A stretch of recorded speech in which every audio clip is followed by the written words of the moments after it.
What is going on, snooker fans, and welcome to this week's Snooker Digest episode. It is a little bit late. Typically, these videos come out every Monday after a tournament, but because of the time of year and because I'm really building up to the UK Championship, which starts this weekend, I didn't have enough time to get it out as scheduled.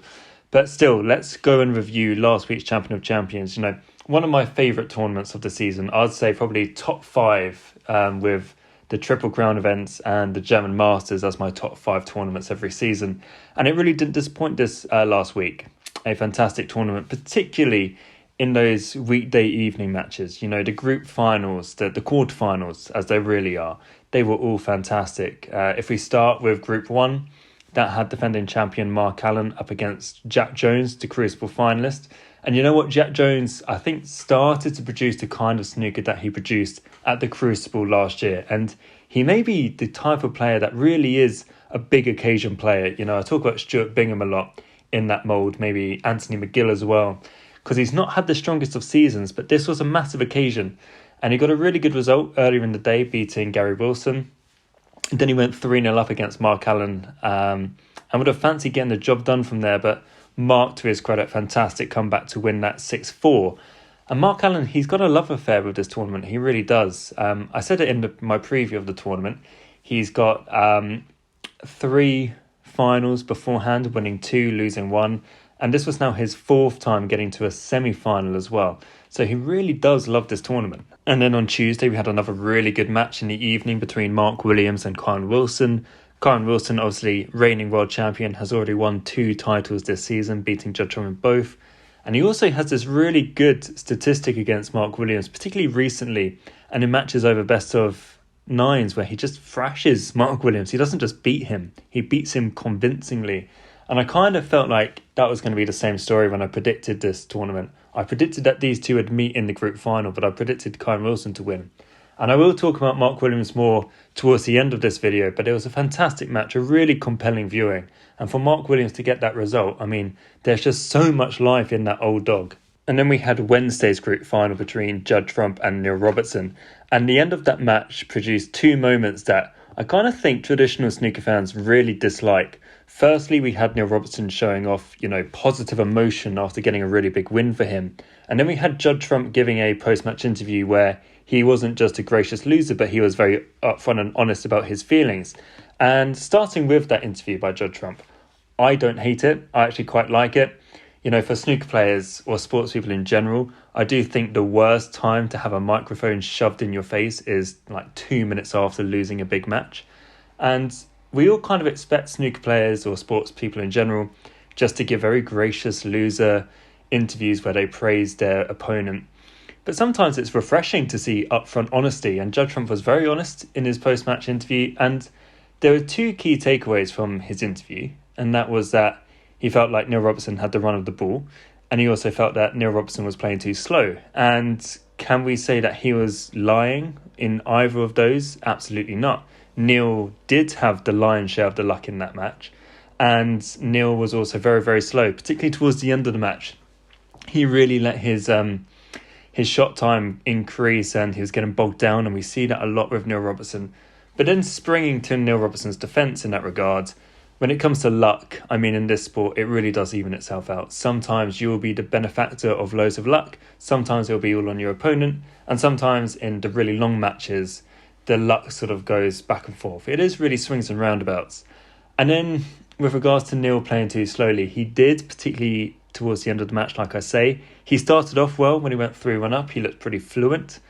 But you could see when it got back to 3-all, you could tell that Neil was starting to bog himself down. And it was such a massive occasion for Neil. You know, it wasn't so long ago, I'd say about 3 years ago, where there were 3 players who were head and shoulders above the rest. And that was O'Sullivan, it was Jud Trump, and it was Neil Robertson. So Neil Robertson was very used to competing with Jud Trump on the biggest stages all the time. But since then, obviously, Neil's fallen down the rankings. Jud Trump has maintained his level. Jud Trump is now the best player in the world. So this was a really big match for Neil to sort of continue his resurgence in the sport this season. To get a win against Jud Trump would be massive, and you could feel the weight of that expectancy for him. So he did slow down. He did overthink a lot. And yeah, you know, to Neil's defence, I can see why, because it was such a huge occasion for him. But for those criticising Jud Trump, because I'm sure there were, I don't use Twitter anymore, but I know that there would have been a lot of users that would have jumped at the opportunity to attack Jud Trump. Quite frankly, he was just being honest, and like I say, his assessment was nothing but the truth. And then the final group was really, really compelling to watch. I mean, it looked on paper like the best group of the whole draw, and it turned out that way. Starting with Xiao Guodong, unbelievable, 3-0 down to O'Sullivan. And when you're 3-0 down to O'Sullivan in a best of 7, you don't win. That never happens.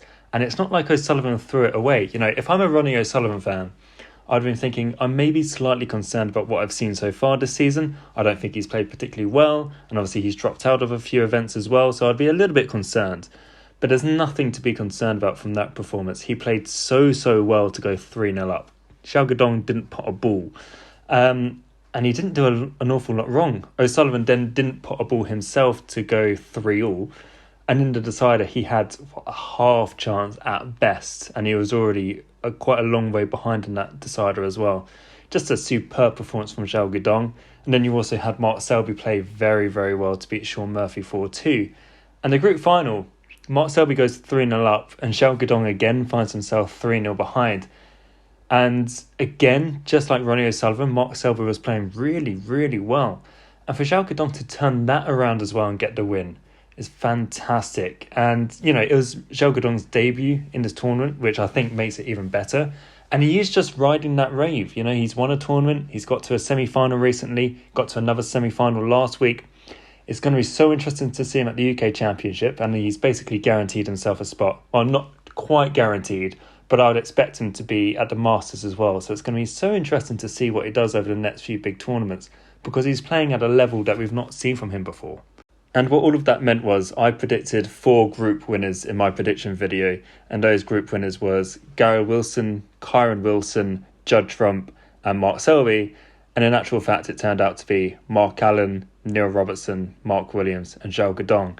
So I don't exactly think Nostradamus is petrified of my predictions ability. Then the semi-finals, they were won by the 2 better players on the day. Mark Allen will be slightly disappointed. He lost a couple of frames that he shouldn't have done in that semi-final against Xiao Guodong, particularly the first frame. That first frame really set sort of the tone of the match. I think Mark Allen got in with a break of 65, missed a fairly straightforward red. Xiao Guodong comes to the table and clears up. And he done that again later in the match as well to get a 6-3 win. And then the semi-final between Mark Williams and Neil Robertson, I don't actually think Neil Robertson played too badly. He didn't really get an opportunity to play at all. His safety was weak, and every time he left the cue ball sort of more than 6 inches away from the baulk cushion, Mark Williams was going for a pot and he was getting them all the time. It was a fantastic, flawless semi-final from Mark Williams. The 6-2 result did not flatter him in the slightest. And yeah, for Neil Robertson, disappointing to lose, but he's got bigger fish to fry, I think, this week, trying to qualify for the UK Championship and also get himself back, hopefully, into the Masters.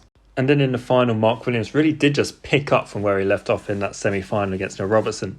Went 5-0 up, was playing really, really well, just effortlessly fantastic snooker. Looked like he was going to go 6-0 up. And then because Xiao Guodong stole that, the momentum suddenly shifted and Xiao gets back to 5-4 at the interval, and you think, wow, we've really got a match on here. But that interval came at the right time. Mark Williams said it himself, it came at the right time just to stop that momentum, give him the time to regroup, and then probably produced even better snooker in the evening to run away as a 10-6 winner. And look, there's really nothing more that you can say about Mark Williams. He's not going to be Mr. Consistent. When you look at Jud Trump, when he gets to quarterfinals, semi-finals every single tournament, Mark Williams isn't that. I think he's acknowledged that fact as well. He will lose a lot of first-round matches, but what he will be is he just continues to be a contender. Pushing 50, him and O'Sullivan, the amount of tournaments that they win is insane. Now, John Higgins isn't quite in the winner's circle as regularly, but he's also up there as well. What these guys are producing, I feel like I say it every single video, it is stupid. Kyron Wilson has said before that it is up to him, Jud Trump, the younger generation, to really start putting them to bed more often, stop them from winning. But when you've got a trio of players who are as fantastic as, generational talents as they are, it's impossible to stop them. And Mark Williams, in full float mode is just an absolute joy to watch. This won't be his last tournament. And also, if you look at it, he's now claimed 2 of the biggest prizes in sport. You know, outside of the Triple Crown events, the Tour Championship and the Champion of Champions are right up there as massive titles. He's currently winner of both. And of course, he was only basically a ball away from winning the Saudi Arabia Masters as well. He is just one of a kind. And like I say, it was just such a joy to watch him in full float as he was in that final. And yeah, there we have it. That concludes my review of last week's Champion of Champions. But the snooker doesn't stop there. And the content on this channel doesn't stop there either. I'm recording this on Wednesday. So tomorrow, the draw for the UK Championship will come out. I'm hoping to do a review of that draw on Friday.